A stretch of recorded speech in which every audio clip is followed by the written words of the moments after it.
Hello my friend. आज हम इस वीडियो में बंधक क्या है, बंधक की परिभाषा क्या है, बंधक के आवश्यक तत्व क्या हैं और बंधक के प्रकार क्या हैं, इस पे चर्चा करेंगे। ये सवाल हमारी जुडिशियल सर्विस में, हमारे विश्वविद्यालय द्वारा आयोजित एलएलबी की परीक्षाओं में अक्सर पूछा जाता है। इस रूप में कि बंधक से आप क्या समझते हैं, इसके आवश्यक तत्व एवं प्रकार का उदाहरण सहित विवेचना की। वास्तव में जो बंधक की परिभाषा है वो ट्रांसफर ऑफ प्रॉपर्टी एक्ट की धारा 58 में परिभाषित। धारा 58 5 पदों को परिभाषित करती है: बंधक, बंधककर्ता, बंधकदार, बंधक धन और बंधक विलेख। इन 5 पदों को धारा 58 परिभाषित करती है। अगर बंधक को देखें आप, तो बंधक एक विनिर्दिष्ट अचल संपत्ति में किसी हित का ऐसा अंतरण है जो ऋण के तौर पर लिए गए या भविष्य में लिए जाने वाले धन के संदाय को प्रतिभूत करता है। व्यवहारिक दृष्टिकोण से देखें, जब किसी एक व्यक्ति को या तो धन की जरूरत है या अगर उसने धन पहले से लिया हुआ है, उस धन को पेमेंट करना है और उसके पास पैसा नहीं है, तो वो इस काम के, इस प्रयोजन के लिए अपनी अचल संपत्ति को प्रतिभूत करता है और इस पूरी प्रक्रिया को ये बंधक कहा जाता है। इस परिभाषा का समर्थन बी जयशंकरप्पा वर्सेस डीएस गुलबाड़ी 2000 के मामले में माननीय सर्वोच्च न्यायालय ने किया है। और यही आवश्यकता अगर आप किसी चल संपत्ति को रख करके पूरी करते हैं तो वो गिरवी हो जाती है, और जब अचल संपत्ति को रख करके इस प्रयोजन के लिए आप प्रतिभूत करते हैं तो वो बंधक हो जाता है। इस प्रक्रिया में जो इस संपत्ति को, यानी संपत्ति का जो अंतरण करने वाला है व्यक्ति, यानी अंतरक, वो बंधककर्ता कहलाता है। वह व्यक्ति जिसके पक्ष में अंतरण किया जाता है अर्थात अंतर्ती, वह बंधकदार कहलाता है। और वह ऋण मूलधन और ब्याज दोनों मिला के जिनका पेमेंट तत्समय प्रतिभूत है वो बंधक धन यानी मार्गेज मनी कहलाता है। और बंधक धन बंधक संपत्ति पर भार होता है। ये बात छगनलाल वर्सेस अनंत रमन AIR 1961 के मामले में माननीय न्यायालय ने कहा है। अब ये बंधकदार की जो स्थिति बनी, बंधकदार कौन हो गया? वह व्यक्ति जिसके पक्ष में अंतरण किया जाता है अर्थात अंतर्ती, वो बंधकदार हुआ। अब एक सवाल बना कि क्या जो माइनर है वह भी बंधकदार हो सकता है? उत्तर मिला हाँ। इस संदर्भ में जफर एहसान वर्सेस जुबैदा खातून AIR 1929 का मामला, इलाहाबाद का मामला है। इस मामले में न्यायालय ने कहा कि जो माइनर है वह भी बंधकदार हो सकता है। एक शब्द और है बंधक विलेख। ये जितनी प्रक्रियाएं हैं वह विलेख माने जो चीज ये बंधक हो रहा है, अगर वो किसी डॉक्यूमेंट के तहत है, किसी विलेख में उसे लेखबद्ध कर दिया गया है, यानी वह विलेख जिसके द्वारा अंतरण किया जाता है वह बंधक विलेख यानी मार्गेज डीड के नाम से जाना जाता है। अब जो दूसरा तत्व है कि बंधक के आवश्यक तत्व क्या है, 4 आवश्यक तत्व हैं। पहला आवश्यक तत्व क्या है कि जो अंतरण है वो प्रतिफल के साथ होना चाहिए। पहला, अंतरण प्रतिफल के साथ होना चाहिए। दूसरा, अंतरण हित का होना चाहिए, यानी स्वामित्व का अंतरण नहीं होना चाहिए। अगर स्वामित्व का अंतरण हो गया तो विक्रय हो जाएगा, इसमें हित का अंतरण होता है। तीसरा, अंतरण अचल संपत्ति का होना चाहिए।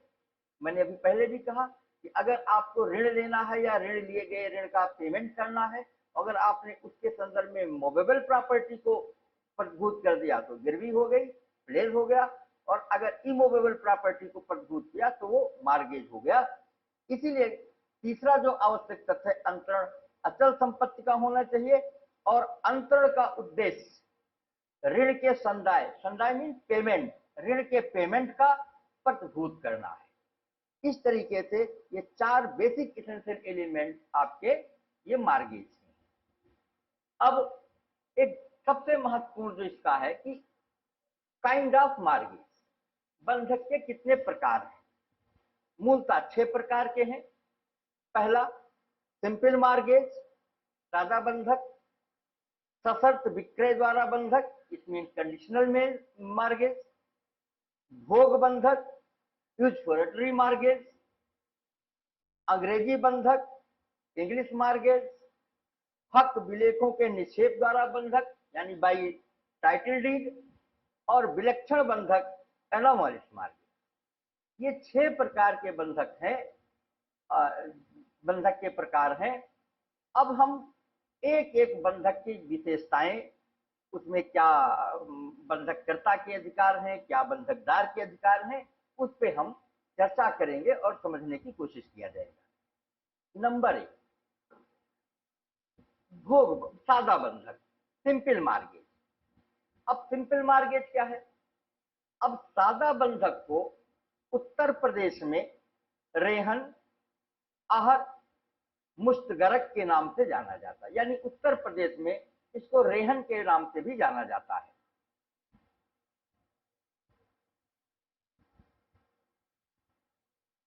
रेहन के भी नाम से जाना जाता है। अब दो चीजें समझने की कोशिश करिए। सादा बंधक में जो बंधक करता है वो बंधक संपत्ति का कब्जा प्रदत्त किए बिना, यानी वो कब्जे को नहीं देता है, प्रदत्त किए बिना बंधक धन चुकाने के लिए अपने को व्यक्तिगत रूप से आबद्ध करता है, यानी कब्जा अपने पास रखता है और बंधक धन चुकाने के लिए अपने को आबद्ध कर लेता है। और इसके साथ ही साथ यह करार करता है कि नंबर 1 वह बंधक धन चुकाने में यदि असफल रहा तो बंधकदार यानी जो अंतर्ती है, जो बंधकदार है, वह बंधक संपत्ति का विक्रय कर ले। बात बिल्कुल क्लियर है। बिल्कुल सीधे शब्दों में अगर समझिए कि जो सादा मार्गेज है, सादा बंधक है, उसमें जो बंधक करता है वो संपत्ति को अपने पास रखता है, धन ले लेता है, अपने को व्यक्तिगत रूप से आबद्ध करता है और इस बात का करार करता है कि एक निश्चित अवधि तय कर ली जाती है कि अगर उसने इस अवधि के अंतर्गत बंधक धन को पेमेंट नहीं किया तो जो बंधकदार है वो हमारी संपत्ति को बेचकर अपना बंधक धन ले ले। अगर इस प्रकार का है करार तो इसे आप सादा बंधक कहते हैं, ठीक ना। और ये जो बात है, इसी बात को मोहम्मद हाजी बनाम रमप्पा 1929 और राम नारायण सिंह वर्सेज अभींद्रनाथ AIR 2016 के मामले में ये बात कही। माने जो 58 सब क्लास बी में जो बात कही गई वही इन केस के मामले माध्यम से माननीय न्यायालय ने भी कहा। अगर आप कंक्लूड करें तो सादा बंधक में एक तरीके से दो इसेंशियल जो आपके कंपटीशन के लिए इंपॉर्टेंट है, बंधक संपत्ति पर कब्जा बंधकदार के पास रहता है और रजिस्ट्री आवश्यक है, भले ही संपत्ति का मूल्य 100 रुपए से कम, भले ही संपत्ति 100 रुपए से कम,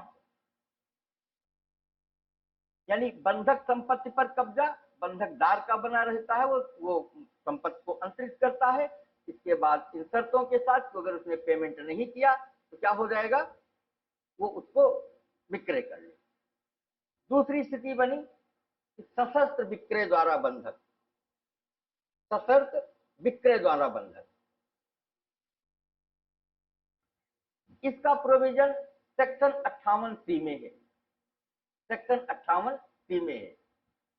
ऐसा बंधक विक्रय के स्वरूप का होता है जो बंधक द्वारा, बंधकदार द्वारा, बंधककर्ता द्वारा लगाई गई शर्त के अधीन प्रभावी होता है। इसकी जो लिटरल मीनिंग क्या है, ऐसा बंधक वो विक्रय के नेचर का होता है और जो बंधक कर्ता द्वारा लगाई गई शर्त के अधीन प्रभावी होता है।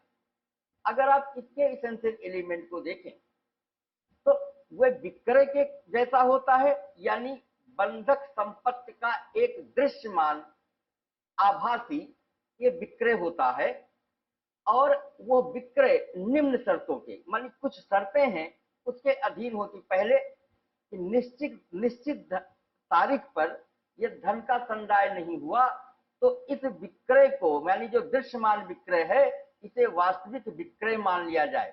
अब आप देखिए, सिंपल मार्गेज में आपने संपत्ति अंतरण किया और ये कहा कि साहब अब इसमें अगर हमने उस तारीख पे पेमेंट नहीं किया तो क्या होगा, आप उस संपत्ति को बेच करके अपना धन ले लीजिए।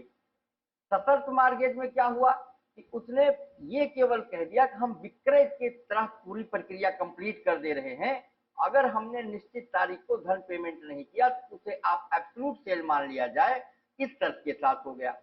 अथवा दूसरी शर्त क्या हुआ, यदि उसने निश्चित तारीख पर धन पेमेंट कर दिया तो क्या होगा, वो विक्रय अपने आप शून्य हो जाएगा और जो बंधकदार है वो उस प्रॉपर्टी को बंधककर्ता को वापस कर देगा। यानी पिक्चर बिल्कुल क्लियर हो गई। जो आपका सशर्त विक्रय बंधक है, इसमें ये बिल्कुल आभासी विक्रय के जैसा होता है, आभासी विक्रय के जैसा है, और इसमें ये शर्त होती है कि यदि निश्चित तारीख पर बंधककर्ता ने धन का पेमेंट नहीं किया तो बंधकदार वो उसे विक्रय मान ले, इसका राइट समाप्त। दूसरी स्थिति क्या है कि अगर उसने पेमेंट कर दिया तो जो विक्रय पहले का हुआ वो शून्य हो जाएगा, और तीसरी बात, बंधकदार उस प्रॉपर्टी को उसे वापस कर देगा। ठीक ना। रजिस्ट्री, इस बंधक में रजिस्ट्री यदि मूल्य 100 रुपए से अधिक है तो आवश्यक है, और यदि 100 रुपए से कम है तो आवश्यक नहीं है। अब एक तीसरा बंधक, ये भोग बंधक। भोग बंधक इसे अलग अलग प्रांतों में अलग अलग नामों से जाना जाता है। इसका provision transfer of property act की धारा 58 सब क्लास डी में। मद्रास में इसे दिग्गु भोग्यम, बंगाल में इसे भोग्या बंधकी, उत्तर प्रदेश में इसे भोग बंधक, और पंजाब में इसे लेखा मुखी के नाम से जाना जाता है। इसी भोग बंधक को अलग अलग, इसका जो बेसिक इसेंशियल एलिमेंट है, इसमें बंधक कर्ता बंधक संपत्ति का कब्जा वो बंधक ग्रहीता यानी बंधकदार को तुरंत सौंप देता है। ठीक है। दूसरा, और ये शर्त लगा देता है कि बंधक ऋण चुकाने तक बंधकदार का बंधक संपत्ति पर कब्जा बना रहेगा। बंधकदार बंधक संपत्ति से होने वाले लाभ या बंधक ऋण की मूल राशि एवं ब्याज में से दोनों को वो विनियोजित करता रहेगा। बंधककर्ता द्वारा बंधक ऋण के भुगतान के लिए व्यक्तिगत दायित्व का नहीं लिया जाना, यानी वो व्यक्तिगत दायित्व के अधीन नहीं होगा। बंधकदार पूर्वबंध या बंधक संपत्ति के लिए वो विक्रय का बाद नहीं ला सकता। अब अगर आप इसे दूसरे शब्दों में समझे, ये तो मैंने वेयर एक्ट की भाषा बहुत क्लिष्ट है, उसको समझाने की कोशिश की। अगर इसको आप देखिए, ये कहना क्या चाह रहे हैं, बड़ी सरल भाषा में आप देखिए कि जो भोग बंधक है, इसमें होता क्या है कि जो बंधक करता यानी जिसकी प्रॉपर्टी होती है, वो ऋण के बदले में बंधकदार को यानी अंतर्ती को वो अपनी प्रॉपर्टी दे देता है, और ये कहता है कि इससे होने वाले लाभ से जो आपने हमका धन दिया है हमको, उस धन को आप पेमेंट कर लेते रहिए, और तब तक लेते रहिए जब तक कि वो ड्यूज कंप्लीट नहीं हो जाता विथ इंटरेस्ट। और जैसे ही वो ड्यूज आपका कंप्लीट हो जाएगा, आप मेरी संपत्ति मुझे वापस कर दीजिएगा, और जब तक वो नहीं कंप्लीट होता तब तक आप मेरी संपत्ति का उपभोग करते रहिएगा। ये इसकी एक बेसिक कंसेप्ट है। अब इसमें जो बंधकदार का जो अधिकार है, अगर उस बंधक में, तो आप चाहें तो मैं एक शब्द में भी बता सकता हूं, डिनर। जो चीज अभी ऊपर, उसको अगर याद करने के तरीके में देखें तो डिनर, डी माने क्या हुआ, डिलीवरी ऑफ पोजेशन, कब्जे का प्रदान, enjoyment of rent and profit, किराया एवं लाभों का उपयोग करना, नो पर्सनल लाइबिलिटी यानी कोई व्यक्तिगत दायित्व ना होना, नो फोरक्लोजर और सेल, वो प्रोबंध या विक्रय नहीं कर सकता, संपत्ति से होने वाले लाभों को वो उपभोग करता रहे और तब तक करता रहे जब तक कि वो उसका धन संदाय नहीं हो जाता। और यदि 100 रुपए से अधिक है तो रजिस्ट्रेशन आवश्यक है, और 100 रुपए से अधिक नहीं है तो रजिस्ट्रेशन आवश्यक नहीं। अब हम चौथे नंबर पे आते हैं, इंग्लिश मार्गी, अंग्रेजी बंधक। अंग्रेजी बंधक को देखें तो नारायण वर्सेस वेंकट रमन्ना 1902, इस मामले में न्यायालय ने कहा कि अंग्रेजी बंधक में मुख्यतः 3 बातों का होना आवश्यक है। पहला, कि बंधक कर्ता एक निर्धारित तिथि को बंधक धन के संदाय के पेमेंट का दायित्व लेता है। दूसरा, बंधक संपत्ति बंधकदार के कब्जे में पूर्ण रूप से चली जाती है। 3, यह शर्त रखी जाती है कि निश्चित तिथि को बंधक धन का पेमेंट किए जाने के बाद संपत्ति का कब्जा पुनः बंधकदार के पास वापस आ जाएगा। बड़ी सिंपल सी बात है।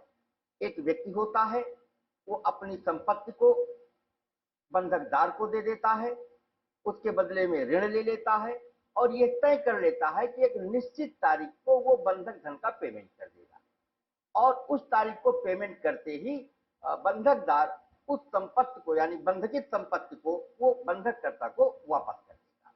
ठीक है। अब अंत में हक विलेखों के निक्षेप द्वारा बंधक, इसमें भी कोई बहुत डीप जाने की जरूरत नहीं है। एक बहुत लीडिंग केस था, सीतानाथ बनाम ठाकुरदास, ये 1919 का केस है। इस मामले में न्यायालय ने कहा, जहां कोई व्यक्ति किसी लेनदार को या उसके अभिकर्ता को अस्थावर संपत्ति के बदले में उस दस्तावेज को प्रतिभूत के रूप में रख देता है, वहां ऐसा संव्यवहार हक विलेखों के निक्षेप द्वारा बंधक कहा जाता है। साधारण भाषा में आप समझें तो एक व्यक्ति होता है, उसको धन की जरूरत होती है और उस धन को पेमेंट करने के लिए उसके पास कुछ ऐसे डॉक्यूमेंट होते हैं जो विधि की दृष्टि में बड़े मूल्यवान होते हैं, और उसने उस धन के लिए उस डॉक्यूमेंट को प्रतिभूत कर दिया। इसी प्रक्रिया को हक विलेखों के निक्षेप द्वारा बंधक कहा जाता है। ठीक है। अब सबसे लास्ट में अगर आप देखें, यह है विलक्षण बंधक। विलक्षण बंधक क्या है? शब्द से स्पष्ट है कि इसके कोई एक लक्षण नहीं है। साधारण शब्दों में समझिए, एक ऐसा बंधक जिसमें सादा बंधक, सशर्त विक्रय द्वारा बंधक, भोग बंधक, अंग्रेजी बंधक या हक विलेखों के निक्षेप द्वारा, ऐसे किसी भी बंधक का कोई स्पष्ट लक्षण ना हो, किंतु किसी इस बंधक में एक या एक से अधिक बंधक के लक्षण विद्यमान हो तो इन्हें विलक्षण बंधक कहा जाता है। यही बात हथिका बनाम पी पद्मनाभन AIR 1994 मानी 1994 के मामले में ये न्यायालय ने बात की। दूसरा केस था नरसिंह प्रताप वर्सेस मोहम्मद याकूब 1929, लखनऊ के मामले में न्यायालय ने यही बात कही कि एक ऐसा बंधक जिसमें 2 या अधिक बंधकों के लक्षण पाए जाते हैं उसे विलक्षण बंधक कहा जाता है। जैसे बिना कब्जा दिए भोग बंधक किया जाना, जैसे भोग बंधक में बंधक धन के संदाय का व्यक्तिगत दायित्व लिया जाना, जबकि आप जानते हैं भोग बंधक में ना तो विक्रय किया जा सकता है, भोग बंधक में ना तो बंधक करता व्यक्तिगत दायित्व के अधीन अपने को करता है, लेकिन फिर भी आपने कर दिया, इसका मतलब दूसरे बंधक का लक्षण इसमें विद्यमान कर दिया, वो विधि की दृष्टि में विलक्षण बंधक है। जैसे विक्रय की शर्त के साथ भोग बंधक करना, जबकि विक्रय का भी उसमें अभाव है। तो इस तरीके से जब 2 या अधिक बंधकों का लक्षण किसी एक समव्यवहार में मिल गया तो ऐसे समव्यवहार को क्या आप कहेंगे? विलक्षण बंधक कहते हैं। इस प्रकार आज हम इस वीडियो में ट्रांसफर ऑफ प्रॉपर्टी एक्ट की धारा 58 में उपबंधित बंधक की परिभाषा, बंधक के आवश्यक तत्व और बंधक के प्रकार पर चर्चा की। ये प्रश्न बहुत इंपॉर्टेंट है। ये वीडियो आपको कैसा लगा? आपके जो भी कमेंट होंगे आप कमेंट बॉक्स में लिखिएगा और इस चैनल को सब्सक्राइब करिएगा। बहुत जल्दी ही आपको और इस संदर्भ में जो क्वेश्चन हैं, जैसे बंधककर्ता के अधिकार, बंधकदार के क्या अधिकार हैं, मध्यवर्ती बंधककर्ता के अधिकार हैं, उस सब में भी रिसेंटली बहुत जल्दी वीडियो आने वाली है। और एक त्रुटि इसमें हुई है, शुरुआत में शायद ऐसा कुछ मुझे लग रहा है कि जो सादा बंधक है, ये मेरे ऐसे निकल गया है कि उसमें बंधक संपत्ति अंतरित की जाती है। वास्तव में सादा बंधक में बंधक संपत्ति अंतरित नहीं की जाती है, वो बंधककर्ता के पास रहती है। केवल एक शर्त लगाया जाता है कि अगर उसने उस निश्चित तारीख पे पेमेंट नहीं किया तो जो बंधकदार है उसके पास अधिकार है कि वो उस संपत्ति को बेच करके अपने बंधक धन का भुगतान करे। अगर इस प्रकार, मतलब ये कंसेप्ट क्लियर है। अगर कहीं कोई शब्दों में कोई त्रुटि हुई होगी तो उसको इस रूप में आप सुधार के देखिए। Thank you.